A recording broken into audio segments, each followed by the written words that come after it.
오늘 새벽 우리에게 주신 하나님의 말씀은 나훔 3장입니다. 제3장.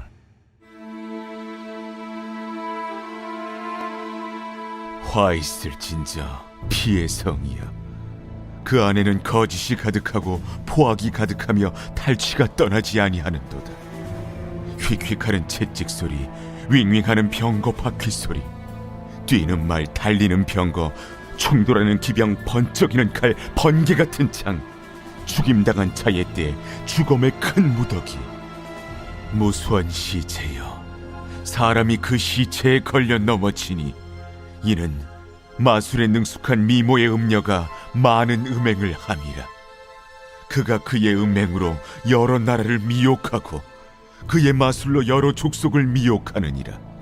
보라, 내가 네게 말하노니 만군의 여호와의 말씀에 내 치마를 걷어올려 내 얼굴에 이르게 하고 내 벌거벗은 것을 나라들에게 보이며 내 부끄러운 것을 문민족에게 보일 것이요, 내가 또 가증하고 더러운 것들을 내 위에 던져 능욕하여 너를 구경거리가 되게 하리니, 그때 너를 보는 자가 다 내게서 도망하며 이르기를 니느웨가 황폐하였도다.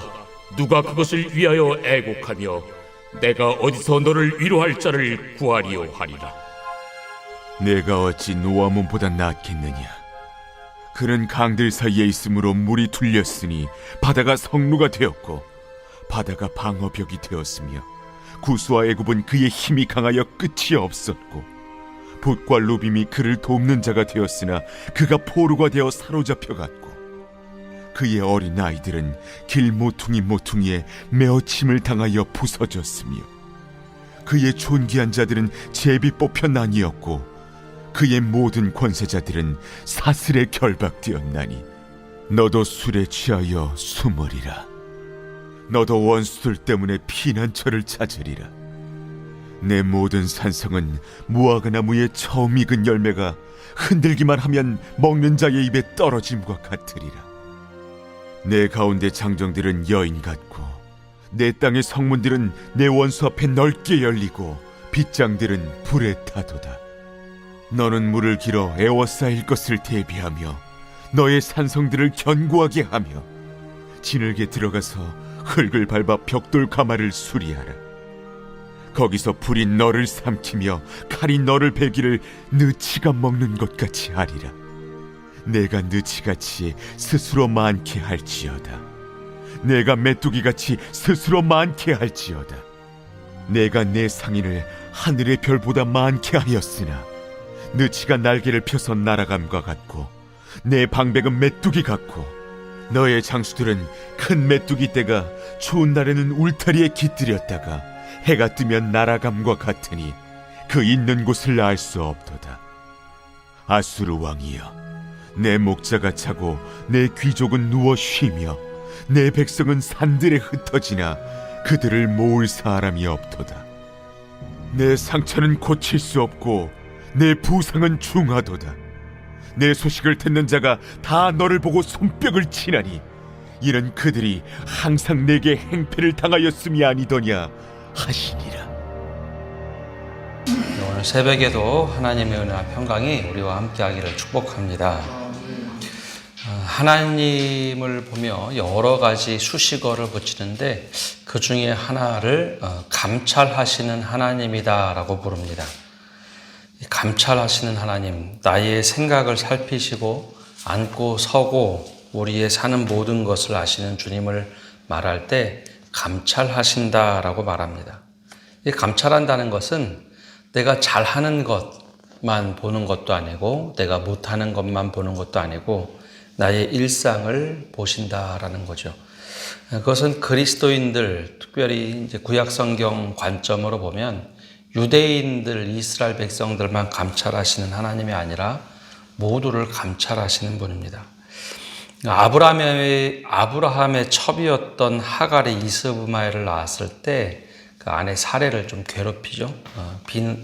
비꼬면서 이야기합니다. 그때 결국 하갈이 이스마엘을 데리고 쫓겨나게 됩니다. 그때 물론 본인이 잘못한 것도 있지만 하나님께서는 그를 불쌍히 여기시면서 그를 보호하시겠다, 축복하시겠다 말씀하시죠. 그때 하갈이 하나님을 향해서 그런 고백을 합니다. 나를 보호하시는 감찰하신 하나님. 내가 어떻게 살았는지 늘 보고 계셨기 때문에 나의 잘못도 알지만 또 내 억울한 것을 감찰하시는 하나님. 그래서 하나님을 이해할 때 감찰하신다라고 얘기합니다. 오늘 나훔서 같은 선지서를 보면 이방 나라 또한 하나님이 오랫동안 지켜보시고 감찰을 하십니다. 그래서 심판하실 때 보면 어제도 말씀드린 것처럼 하나님의 심판이 임하면 정말 무섭게 심판을 합니다. 구약 성경에는 하나님은 노하기를 더디하시고 자비롭고 의대로우신 하나님이다라고 불렀지만 하나님이 심판을 하시겠다, 진노를 거두지 아니하시겠다 할 때는 굉장히 무섭게 아주 철저하게 심판을 하시는데요. 근데 그 심판의 내용들을 보면 현대에는 그런 얘기를 많이 합니다. 현대는 구약 성경의 하나님은 신약의 하나님과 좀 다른 것 같다. 또 하나는 구약의 하나님은 너무 잔인해서 정말 자비하신 하나님 맞는가라고 이제 이야기를 하는데 실제로 그 고대 세계관으로 보면 하나님이 오랫동안 감찰하시고 심판하실 때는 그들이 행한 대로 그대로 갚으시는 하나님입니다. 그러니까 하나님이 뭐 훨씬 더 무섭게 더 철저하게 심판을 하신 것이 아니라 그들이 행한 그대로 오랫동안 감찰하시고 그들이 행한 것대로 갚으시는 하나님. 그래서 하나님이 더 무섭게 하기보다는 그들이 행한 그것을 보응하신다라고 표현합니다. 보응한다. 오늘 나훔서에도 마지막으로 이 아수르, 특별히 그 중심이 되는 니느웨 성을 하나님께서 패망하겠도록 내버려 두실 때, 그리고 심판하시는 내용을 보면 정말 무섭게 심판을 하시는데 오늘 말씀에는 그 심판에 대한 이유와 그 내용들이 나옵니다. 2장에서 하나님께서는 철저하게 심판하시겠다 말씀하신 후에 오늘 3장에서는 크게 두세 가지의 심판의 이유를 말씀하고 있습니다. 니느웨의 심판에 대한 이유는 1절에 이렇게 말씀합니다. 화 있을진저 피의 성이요 그 안에는 거짓이 가득하고 포악이 가득하며 탈취가 떠나지 아니하는도다. 니느웨의 잘못은 거짓과 포악, 탈취가 떠나지 아니했던 성읍이다라고 말씀하고 있습니다. 오랫동안 감찰하신 결과 그렇다는 거죠. 요나의 외침 때문에 그들이 회개는 하였습니다. 일시적으로 회개를 하죠. 자신의 삶을 돌아봅니다. 그러나 그건 일시적인 한 순간이었고 위기를 모면하기 위한 일이었습니다. 그런데 거짓이 가득하고 포악하고 탈취하던 사람들의 모습을 온전히 버리지 않습니다. 어제 말씀드린 것처럼 아수르는 고대 근동의 제국 중에 가장 잔인한 제국이었습니다. 그 제국의 잔혹성, 이후에 나온 나라들의 잔혹성이 있었다라면 대부분 아수르의 잔혹성을 따라 행하던 사람들입니다.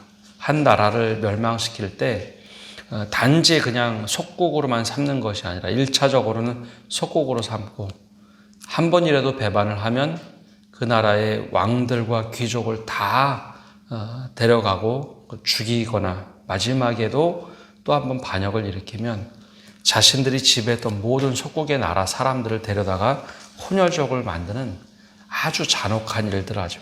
사람 죽이는 것도 우리가 상상할 수 있는, 때로는 상상할 수 없는 일들로 굉장히 잔혹하게 죽여서 절대 제국에, 아수르 제국에 도전하지 못하도록 하던 나라가 바로 아수르였고 니느웨였습니다. 잔혹성을 멈추는 순간 다른 나라들이 자기를 그렇게 공격할 수 있다라고 해서 이 잔혹성을 멈추지 않고 내달리죠. 근데 결국 그들이 행했던 모습을 하나님이 보셨습니다. 거짓이 가득하고 포악이 가득하며 탈취가 떠나지 아니하는구나. 그래서 그대로 하나님이 갚으시죠. 또 다른 이유는 4절에 나옵니다. 4절에 보면 이는 마술에 등한 미모의 음녀가 많은 음행을 함이라. 그가 그의 음행으로 여러 나라를 미혹하고 그의 마술로 여러 족속을 미혹하느니라. 이 마술은 현대의 마술과는 좀 차원이 다른 신접을 말합니다. 신접을 통해서 여러 나라들을 미혹하고 음행에 빠지도록 만들었죠. 이 기만술이었습니다. 외교적 책략으로 사방에 당시 아술에 있던 공창, 여자 창녀들을 외국으로 수출하는 것처럼 행했죠. 그래서 오늘 말씀을 보면 아리따운 기수행은 니느웨를 사실 상징적으로 말하는 것이고, 아수르 사람들이 중요하게 여겼던 여신 이시타르라는 여신을 외국에 계속해서 보냅니다. 그래서 그 나라들이 아수르는 여신을 팔아먹고 다른 나라들은 그 여신과 신접하거나 공창을 만들어서 다른 나라를 파국으로 만들죠. 바로 그것에 대한 심판을 그럼 하나님께서 어떻게 하시냐? 첫 번째, 이 포악과 거짓이 가득한 나라를 망하게 할 때는 2절에 3절에 보면 하나님이 오랫동안 보시고 그대로 갚으십니다.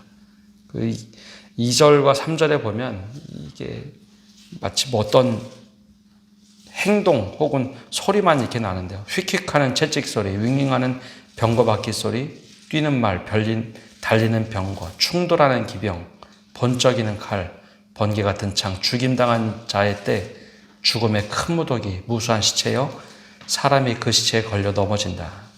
이 성읍, 니느웨 성읍이 이 바벨론 사람들이 들어와서 계속 병거와 말이 달리면서 그렇게 패망시킨다는 겁니다. 시체가 너무 많이 쌓여서 수없이 사람들이 시체에 걸려 넘어질 만큼 완전히 니느웨를 망하도록 하시겠다라는 거죠. 그것은 아수르가 행했던 그대로 갚으시는 겁니다. 5절과 6절에는 그런 미혹의 결과 어떻게 하느냐? 5절에 보면 보라 내가 네게 말하노니 만군의 여호와의 말씀에 내 치마를 걷어올려 내 얼굴에 이르게 하고 내 벌거벗은 것을 나라들에게 보이며 내 부끄러운 것을 민족에게 보일 것이요 내가 또 가증하고 더러운 것을 내 위에 던져 능욕하고 너를 구경거리가 되게 하리겠다. 그러니까 남들을 미혹할 때는 그냥 이용해 먹으려고 했지만 그것을 하나님이 다 드러내서 완전히 수치를 당하게 할 것이다. 그래서 결국 7절에 보면 어느 누구도 도와주지 않는 비참한 제국의 몰락을 예고합니다. 그때에 너를 보는 자가 다 내게서 도망하며 이르기를 니느웨가 황폐하였도다. 누가 그것을 위하여 애곡하며 내가 어디서 너를 위로할 자를 구하리오 하리라. 이게 바로 이제 하나님께서 보응하시는 일입니다. 오랫동안 하나님께서 지켜보시고 이 아수르의 수도 니느웨를 황폐하게 만들죠. 당시에 이제 아수르는 그랬습니다. 이 애굽의 북쪽에 있던 성읍 노아몬을 집어삼켰는데 다시 그것도 역전이 된다라는 게 8절과 9절의 말씀입니다. 그래서 이 에스와 구스로 인해서 니느웨는 철저하게 유린을 당하게 되는데 그 이야기가 10절과 11절에 나와 있습니다. 굉장히 잔인한 이야기가 기록되어 있죠. 10절에도 굉장히 잔인한 이야기입니다. 그가 포로가 되어 사로잡혀갔고 그의 어린아이들은 길모퉁이에 메어침을 당하여 부서졌으며 그의 존귀한 자들은 제비 뽑혀 나뉘었고 그의 모든 권력자들은 사슬에 결박되었나니 너도 술에 취하여 숨으리라. 너도 원수들 때문에 피난처를 찾으리라. 이게 마지막 구 말이 바로 그런 내용입니다. 너도 원수들 때문에 피난처를 찾으리라. 이게 아수르가 행했던 그대로를 이방 나라들이 그대로 보고 따라하면서 바벨론이 특별히 아수르를 제압할 때는 아수르가 행했던 그대로를 다 갚습니다. 굉장히 잔인하게 아수르가 패망을 합니다. 그래서 우리 현대사를 봐도 애굽은 지금까지 이집트로 존재를 합니다. 근데 이 아수르, 아시리아라는 나라는 흔적도 없이 사라지게 되죠. 이게 하나님께서 아수르의 왕 드글렛빌레셀 3세가 행했던 그대로를 갚으시더라라는 겁니다. 그래서 이제 12절부터 마지막 절까지 얼마나 무섭게 그 나라가 망하는지 12절에는 무화과 나무 빗대어서 얘기합니다. 무화과 나무가 열매가 많이 잘 맺으면 사과나무도 그런데 이렇게 흔들면 열매가 떨어지죠. 그것처럼 나라의 백성들이 존재해야 되는데 마치 완전히 익은 열매가 떨어져서 나무에 열매가 하나도 없는 것처럼 산성, 즉 니느웨가 그렇게 될 것이고, 장정들은 여인같이 두려워서 떨고 아무것도 못할 것이고, 14절에 물을 길어 애워 쌓일 것을 대비하여 크고 잘 만들었지만 결국은 그 안에 불이 너를 삼킬 것이다. 메뚜기처럼 많은 것처럼 보이지만 메뚜기가 날아가면 그 자리에 아무것도 남지 않는 것처럼 너희는 그렇게 될 것이다 라고 얘기합니다. 그래서 19절에 이 예언 그대로 이루어지는데요. 너는 내 상처는 고칠 수 없고 내 부상은 중하도다. 내 소식을 듣는 자가 다 너를 보고 손뼉을 치나니 이는 그들이 항상 내게 행패를 당하였음이 아니더냐 하시니라. 실제로 이 니느웨는 또 아수르는 바벨론 메대 연합군에 의해서 완전히 무너집니다. 근데 그것도 갑작스럽게 무너집니다. 근데 이 아수르 제국이 그럼 얼마나 오랫동안 패권을 누렸느냐? 불과 한 100여 년 정도밖에 되지 않습니다. 그때만 하더라도 디글렛필레셀 3세가 통치할 때만 하더라도 영원히 갈 것 같은 제국이었죠. 근데 하나님이 오랫동안 보시고 하나님이 손을 대시니 순식간에 나라가 무너져 버리고 그 나라를 도울 자도 없다라는 것. 그러면서 이 나훔서가 끝납니다. 이 나훔의 선지자가 예언한 것은 니느웨 성에 대한 패망이었습니다. 요나 선지자와 똑같은 패망을 이야기했고 심판을 얘기했는데 요나와 다른 의미를 가지고 있는 것은 요나는 그 나라에 가서 패망할 것이다. 하나님이 심판하실 것이다. 근데 그때만 해도 니느웨가 회심을 하죠. 그래서 하나님의 자비를 보여줍니다. 하나님이 정말 노하기를 더디하시고 자비롭고 은혜로우신 하나님. 이방 나라를 할지라도 오랫동안 감찰하시고 심판하시겠다 말씀하셨을 때 회개하고 돌아오면 그 나라도 감싸주시는 하나님. 그런데 나훔서에서는 그 자비를 베풀고 은혜를 베풀고 잘 하셨지만 그들이 오히려 더 악으로 질주하고 포악을 그치지 않았을 때 하나님은 오히려 그 진노를 오히려 그 속에 쏟아부으시는 말씀이 나옵니다. 그래서 이 나훔서가 시작할 때 1장 1절에 니느웨에 대한 경고 곧 엘고스 사람 나훔의 묵시의 글이라. 묵시하고 예언은 조금 다릅니다. 내일도 한 번 더 자세하게 말씀드리겠지만 예언은요, 앞에 나온 말씀, 앞에 나온 사건을 예언하는 게 아니라 구약 성경에서 말한 말씀, 그 율법의 말씀을 어떻게 실천해야 되느냐, 그 말씀을 어떻게 우리가 따라 살아야 되느냐. 그래서 예언은 그 말씀대로 우리가 살기만 하면 하나님께서 우리 기도에 응답하시고 다시 들으시는 하나님 내용이 강합니다. 근데 묵시의 말씀은 좀 다릅니다. 묵시는 사람들이 아무리 외쳐도 하나님의 때가 되어야 하나님이 일하신다라는 거죠. 묵시의 말씀은 변함이 없습니다. 하나님 아무리 사람들이 외치고 하나님 이제 잘못했습니다 라고 이야기해도 묵시의 말씀은 이미 하나님께서 결정하셨기 때문에 돌이킴이 없습니다. 그래서 똑같은 예언서 같아도 그래서 나훔서에는 하나님이 이미 심판하시겠다고 결정하셨기 때문에 니느웨의 회개를 받지 않으시죠. 이게 이제 큰 차이입니다. 오늘 우리가 말씀을 보면서 이 나훔서의 말씀을 보면 감찰하시는 하나님, 우리의 앉고 서고 모든 생각과 마음을 감찰하시는 하나님. 그리고 우리가 하나님 앞에 어떻게 살아야 될까? 우리가 다시 한번 나훔서를 보며 우리 자신을 돌아보는 성도 여러분 되시기를 바랍니다. 기도하겠습니다. 하나님, 오늘도 저희가 주님 앞에 나와 말씀을 듣고 나갑니다. 요나를 통하여 말씀하시고 또 나훔을 통하여 말씀하시는 주님, 우리가 주님께서 우리에게 말씀으로 보여주시고 깨닫게 하실 때 그 은혜를 받아서 그 말씀대로 살아가고 돌이킬 수 있는 은혜를 허락하여 주옵소서. 그게 나에게 하시는 말씀, 특별히 나를 오랫동안 감찰하시고 주님의 음성을 들려주실 때 그것이 우리에게 하나님 은혜가 되고 회심의 또 회개의 삶이 될 수 있도록 은혜를 베풀어 주옵소서. 또한 주님께서 감찰하시는 하나님이라는 것을 늘 잊지 않고 살아가서 오늘 하루도 일상의 삶 속에서 주님과 동행하며 또 주님 없이 살아가는 것이 아니라 주님과 동행하며 하루하루를 또 순간순간을 살아낼 수 있는 저희가 되게 하여 주옵소서. 오늘 한 날도 모든 것을 주님께 맡겨드리며 예수님의 이름으로 기도합니다. 아멘.